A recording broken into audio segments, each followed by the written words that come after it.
Thus far, like a typical philosopher, I've been trying to explain what Zen and Buddhism is. And odd as it may seem, this is really quite the wrong thing to do. And stranger still, if in these talks I succeed in giving you some sort of impression that you understand that the whole problem has been made clear in words, I shall really have deceived you. Because you see, part of the whole reason why life seems problematic to us and why we go in for philosophies to try and clear it all up is that what we're trying to do is we're trying to fit the order of the universe to the order of words. And that's, in a way, what I'm trying to do in making this whole question of Eastern philosophy clear. I've said in previous programs that the real basis of Buddhism is not a set of ideas, but an experience. And this, of course, is something altogether other than words. If you have, say, tasted a certain taste, the taste of water, you know what it is. But to somebody who hasn't tasted it, it can never be explained in words. But the problem goes far beyond that. It's basically that the whole order of the world is different from the very simple order of syntax, of grammar. And that while on the one hand the order of the world is extraordinarily complex, the order of words is really very, very simple. And therefore to try and explain life is really as clumsy an operation as trying to drink water with a fork. But this is what makes everything seem so problematic. When we say we're trying to make sense out of life, that means in a way that we're trying to treat the real world as if it were a collection of words. Now, words have a meaning. You can look them up in the dictionary, and they mean something other than words.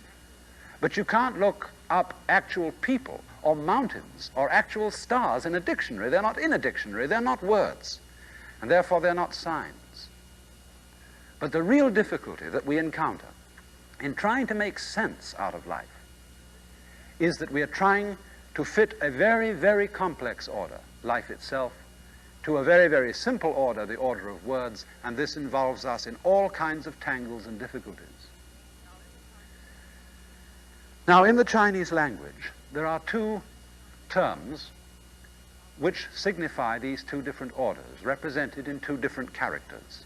And the first character is zi, and this means the order of things as measured, the order of things as written down. And so, in one sense, this word has the meaning of law. Sometimes we speak of the law of nature, but the law of nature could never be zi unless we made an attempt to describe it, to write it down, so that we can think about it in words. But this word, as I said, only means the order of things as we can think about them in words or in numbers or in some kind of measures.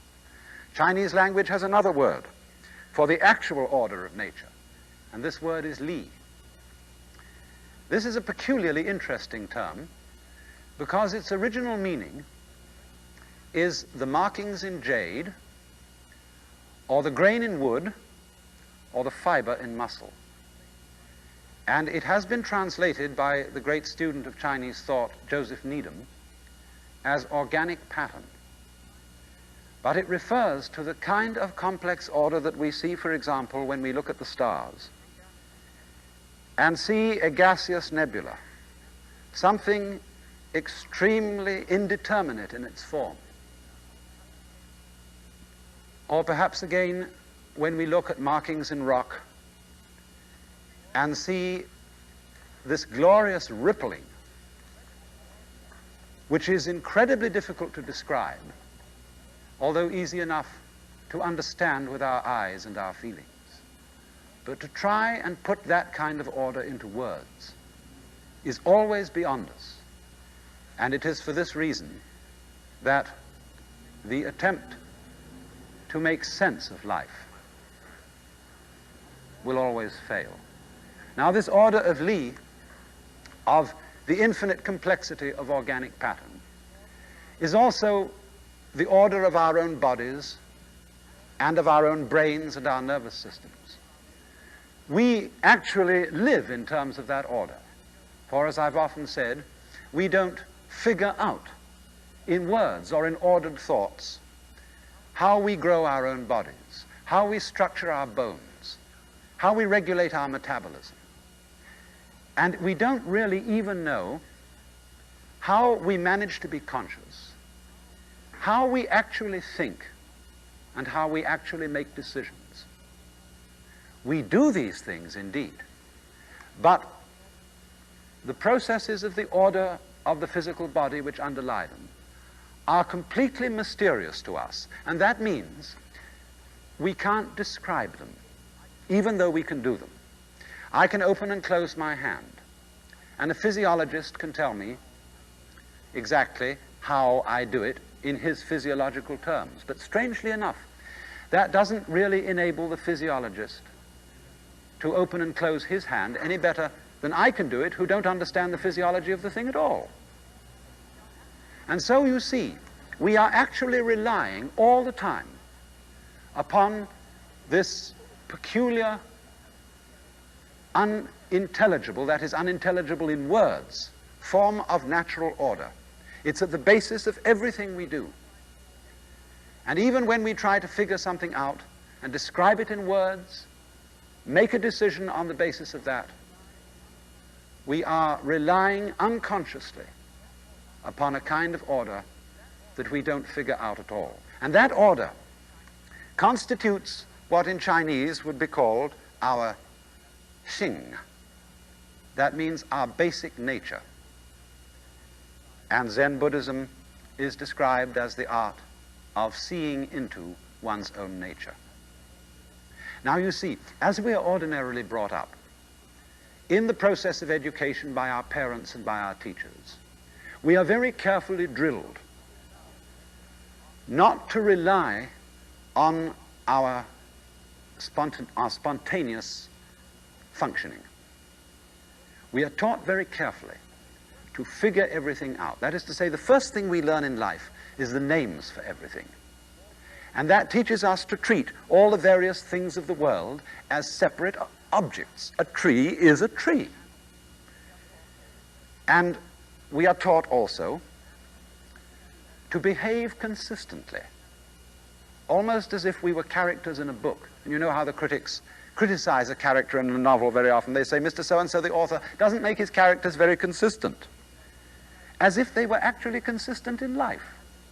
And I think sometimes we take our cues for living from literature.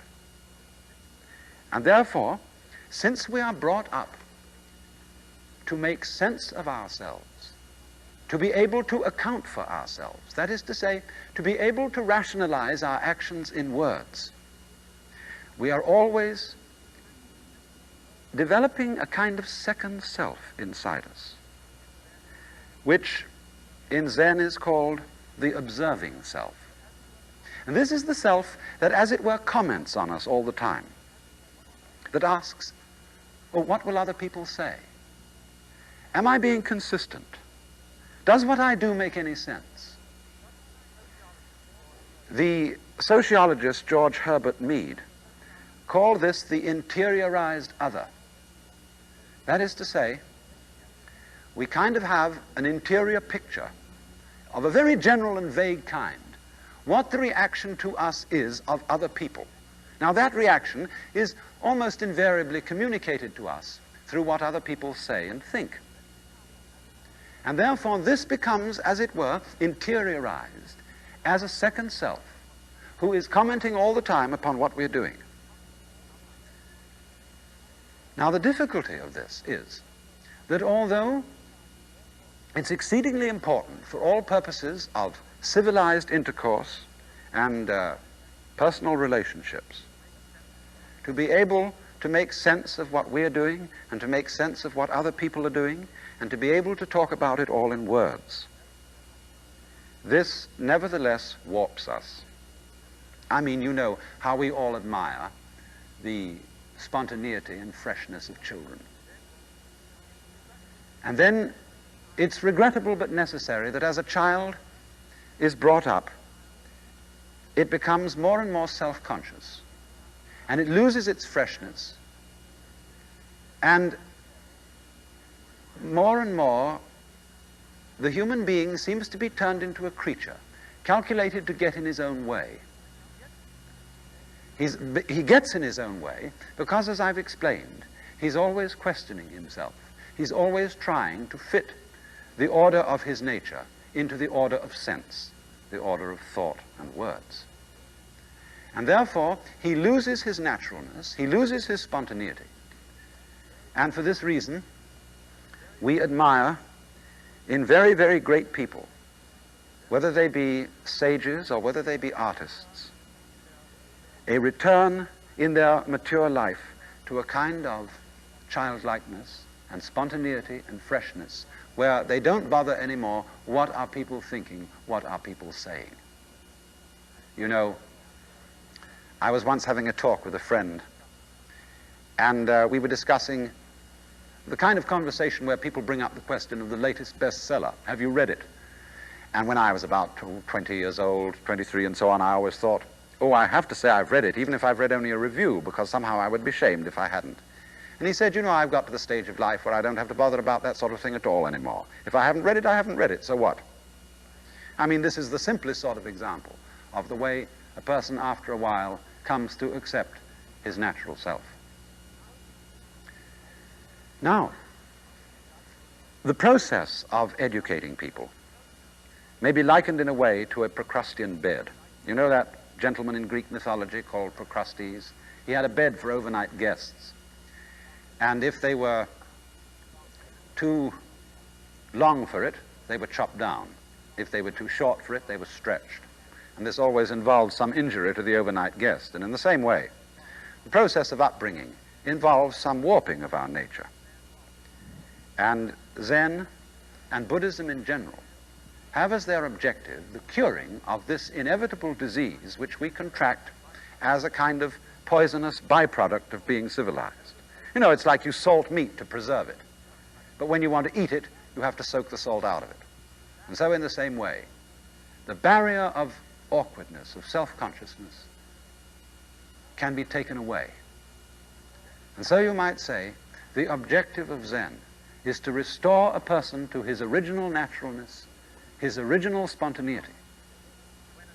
Now then, when a Zen master then, who is such a person, who has regained his own naturalness, is asked such a question as, what is the fundamental meaning of the universe? He answers, in other words, he just acts. And the whole literature of Zen is full of extraordinary stories of this kind. For example, a student came to one of the old Chinese masters, whose name was Chao Chu, and said, I understand that when the body dies and crumbles away to dust, there is one thing that remains. What is that one thing? And Joshu said, it's windy again this morning. On another occasion, another student came to him and said, I'd like to have some instruction in Buddhism. And Joshu said, have you had breakfast? Yes. Then go wash your bowl. Period. Another old master was asked, what is the entrance to the path? He said, do you hear the mountain stream? Yes. There's the way to enter. And still another was up in front of a group of students one day about to preach a sort of sermon. And just as he was opening his mouth to start, a bird was singing on a nearby tree. And so he waited and let the bird sing. When the bird finished, he said, sermon is ended. The whole literature of Zen is full of tales of this kind, of apparently amazingly nonsensical responses to perfectly sensible philosophical or moral or religious questions. I mean, supposing in a Christian church a preacher got up and after saying the preliminary invocation, remained dead silence for 5 minutes, and then walked down from the pulpit. Or clapped his hands together and disappeared. Or threw something at the congregation and said, "That's it." We would think he was out of his mind. And yet, in Zen, this makes better sense than anything. Because the question comes from the order of words. The answer comes from the order of nature, from Li. So is this a matter of saying, well, Zen is a kind of cult of whimsy, caprice, and uncontrolled spontaneity, where we learn to act just as we please, anything goes? No, it's not that. It is rather this, that we are so unaccustomed to acting with spontaneity that we have no faith in it. And therefore, we don't, as it were, acquire practice in the use of spontaneous action. We are only practiced in the use of deliberate action. And what Zen proposes to do is to give us training in the practice of spontaneous action. For at the basis of all Chinese thought, there is a profound trust or faith in the natural functioning of our own mind bodies. That is to say, it would never occur to them to make sense that we should mistrust our own nature, that we should say man's nature is fundamentally depraved and unreliable. Because if that were true, we would not even be able to trust our own mistrusting. And then we should be tied up in an entirely vicious circle. To do anything at all, man has to be able to trust himself, and therefore to trust his own spontaneous functioning. And for this reason, Zen Buddhism, historically in China and Japan, has provided, as it were, the Zen monastery as a protected area in which this training can take place. Now, of course, I'm not right exactly in referring to it as a monastery, because this is not a place which is a home for monks in our sense. That is for people who take life vows of poverty, chastity, and obedience. It's rather more like a school, a training school or a seminary, where a student goes for a limited period for training in the art of Zen under circumstances which are protected. And thus, the head of this sort of an institution is a Zen master. This is an old painting by Soga Jasuku, Japanese painter, of the great Chinese master Lin Chi. Look at that man. Tigerish, fierce, forbidding. Or consider a modern type. This is a living Zen master in Kyoto today. A serene, slightly humorous, powerful man, completely at ease. Or this Sokean Sasaki, who taught Zen in the United States for very many years. A master, but not a master in the ordinary sense, because in a way, he has nothing to teach. He has no system of doctrine. He really is a master created by a student, by a person seeking out such an individual, because he seems to have this peculiar serenity, lack of self-consciousness, unproblematic way of life, to ask him, what is it all about? Will you please accept me as your student? And so here a prospective student comes to a Zen monastery and asks to be admitted. And the answer is invariably, we don't take anybody new here. There are lots of people here as it is, and there isn't enough rice to go around, and in any case, what would you want to study Zen for? What is there to study? There's nothing to teach. And so he has to sit and wait, humbly and patiently, with his head on the steps, until the people inside, the master, feel like getting around to admitting him. This is, of course, a test of his sincerity.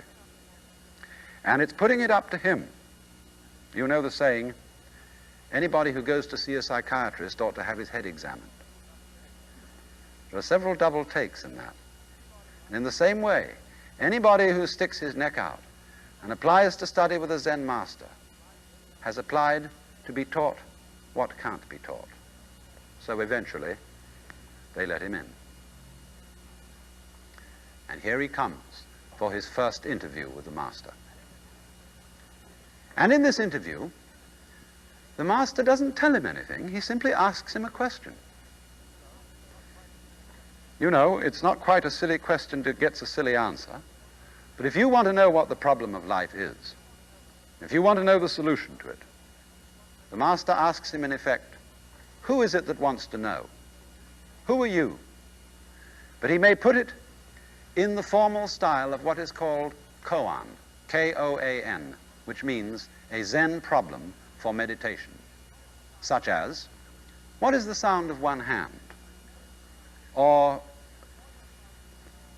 before your father and mother conceived you, what was your true nature? In other words, who are you? Show me you.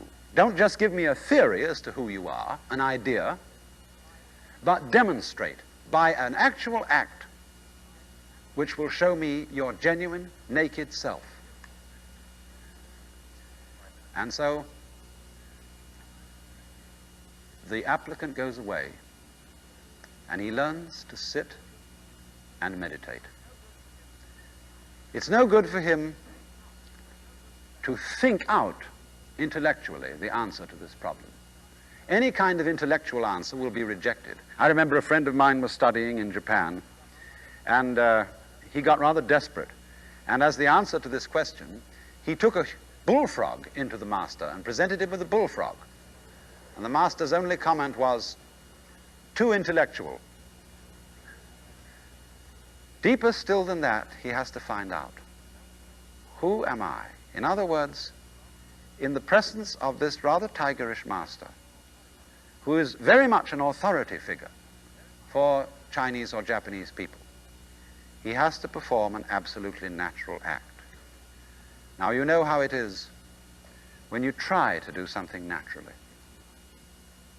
It is always a fake. Of course, the monk doesn't spend all his time meditating.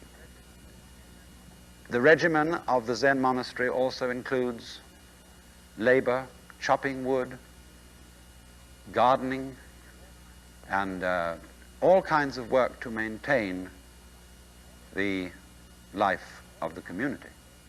But all the time he does this, he's supposed to go on puzzling, puzzling, how to present the master with some act that will answer the koan, some act that will reveal his original self, that is to say, his purely spontaneous functioning. And so, every so often, he goes in for an interview with the master called Sanzen. And here is a drawing by Zenchu Sato of the student confronted with the master. The master there with his big stick, not to punish him, but as it were, to see if that student can be phased. Here he comes. The student sits in the room and repeats the koan he's been given. Before your father and mother conceived you, what is your original nature? And then he has to answer like that, immediately, without the slightest deliberation. And the teacher is sensitive to the least bit of hesitation, the least bit of artificiality, the least bit of, as it were, contriving an answer. And so the student lands in this terrible dilemma. Everything he does to present the master with an answer is wrong. Time and time again he goes in, but it's wrong. And at last he gets into a state of mind where he doubts everything. He doubts the ability of his intellect to solve these problems. He doubted that almost from the beginning. He doubts his own inner capacity to arrive at an answer spontaneously. He doubts his own reflex reactions to come out with, as it were, a spontaneous answer. Nothing that he can do is right. And this state is called technically in Zen the great doubt. And the master works to bring about that state. Now you see, when you get to the situation where you doubt everything you do, and you have no longer any confidence in yourself, what is happening is that your ordinary, trained-in way of acting deliberately, is being undermined. And when you come to the point that nothing you can do is right, suddenly there is a flip in consciousness, which is called in Zen satori, S-A-T-O-R-I, or sudden awakening. And at that moment, the observing self, the self which comments on oneself all the time, the self which obstructs, dissolves and disappears. And the flip is that whereas everything I did was wrong, now it's all right. And the monk becomes unobstructed, free as the clouds. And that is why a Zen monk is called unsui, cloud and water, for he drifts like cloud and flows like water.